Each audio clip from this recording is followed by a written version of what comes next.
Hi, my name is Kerry Petty. I'm here to work with you on the basics of Pilates. Maybe you've done Pilates before, maybe you've always wanted to do Pilates and now you have a little bit of extra time because you're stuck at home like I am. To my clients who do Pilates with me regularly, this is a great time to review your basics, and we're going on step 2, which is your breath. I could say 1, always breathe when you're exercising. It's always surprising how many people I look at, they're turning red. Their oxygen is being deprived in the body. They're losing the ability to do the exercise without tension because their face is turning red. And so we need to look at the breathing that we do in Pilates. Simply, it is inhale when you are lengthening the body or you're starting. 2, exhale on the harder part of the exercise and always on your flexion.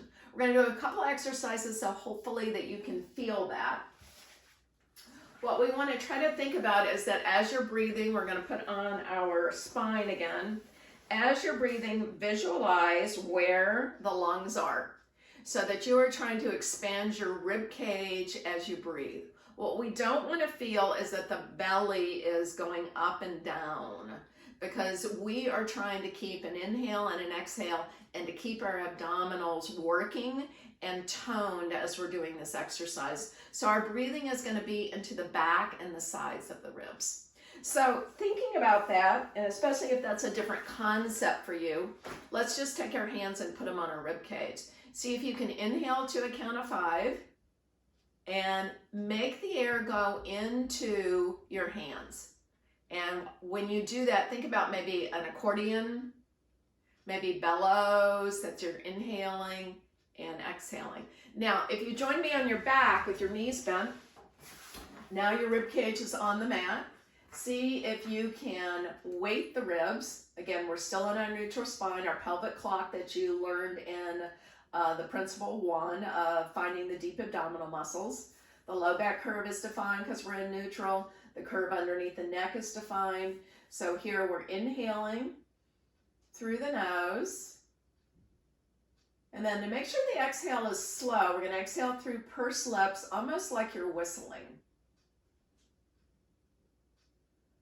Again, inhaling into the back and sides of the ribs and exhaling out.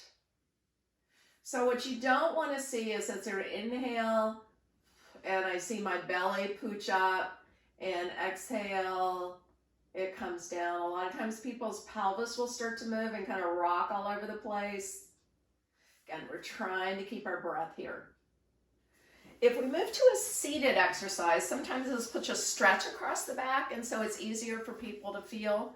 So we're just sitting up, legs are out in front of you. If you got tight hamstrings, you might need to sit actually with your feet lower. That'll relieve the tension in the back of where the hamstrings attach, making you sit backwards here. So inhale, my preparation breath, my back is nice and long. Exhale, I'm going to start to round down from the head, neck, upper back, middle back. I'm going to hold here and inhale, trying to think of feeling a stretch across my back. For the women here, it would be across your bra strap area. And then exhale, we're just going to slowly come back to that starting position. So again, inhaling through the nose, exhaling out the mouth. We're going to round over, rounding the back of this way, not hunching the shoulders to appear rounding. Inhale, I'm going to breathe into the back and sides of the ribs. Exhale through the nose, through the mouth. Again, inhale through the nose into the back and sides of the ribs. And then exhale, coming back to that seated position. When you breathe correctly, you will burn more calories. When you breathe correctly, you will work with the body and the exercise will become more natural. Breathing is one of the harder concepts for some people, and some people don't have to think about it. The main thing I would say that as you're doing these exercises, just inhale and exhale, always keep from holding your breath. All right, we've got 2 down. We have 3 more to do. So the next that we're going to work on is your rib cage placement.